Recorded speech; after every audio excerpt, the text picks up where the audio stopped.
Hello, today I'm going to give you a brief overview of the RFI section on BuilderStorm.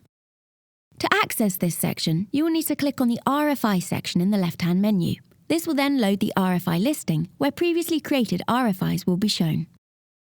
Starting at the top of the page, you can see there are multiple search fields which can be used to search for a specific RFI which has been created. An RFI can be searched by entering the RFI title, the user responsible, the originator, date period the RFI was created, the status the RFI has been given, or by filtering the listing by using the two checkboxes shown here. To create a new RFI, you will need to click the button shown here. For more information on how to create a new RFI, please view the Create RFI tutorial, which can be found on our YouTube channel. To identify what each colour padlock represents, you can hover over the information icon to show the status explanations. To change the number of RFIs that are initially shown on the page, you can use this drop-down to change the listing to show 20, 50 or 100 entries. The number shown here is the total number of RFIs shown within the listing. To view a report of the RFIs, click this button. To save the selected RFIs as either a PDF or a CSV file, use these buttons accordingly.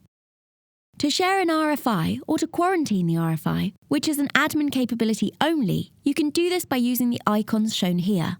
For more information on each icon and the other functions mentioned previously, please view the RFI Icons and Functions tutorial.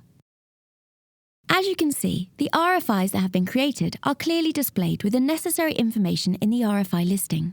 The columns are displayed as follows: RFI number, RFI title, the date it was issued, the due date, the date the RFI was answered, the originator of the RFI, its status, the user responsible, who the RFI has been distributed to.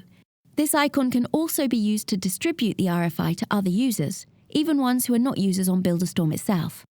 The mark as padlocks, which are only used by the originator of each RFI, and any attachments are shown in the last column. Further information, including the description of the RFI and any comments or answers that have been submitted, can be viewed when the green plus icon, shown here, is clicked to expand the RFI entry. Now I will give you a brief explanation on the Rfi General Settings, which can be viewed by clicking on the two cogs icon shown here. These settings can be changed per project. The settings shown here can be accessed and amended at any point. The purpose of this setting is to allow a user to determine when an RFI is closed after it has been answered. If the user chooses 4 days, for example, and enters the number 4 in this field, then when an RFI is answered by the user responsible, the system will wait 4 days and then the RFI will be automatically closed when the 4th day has passed, instead of being left as for closure in the listing until the originator manually marks it as solved.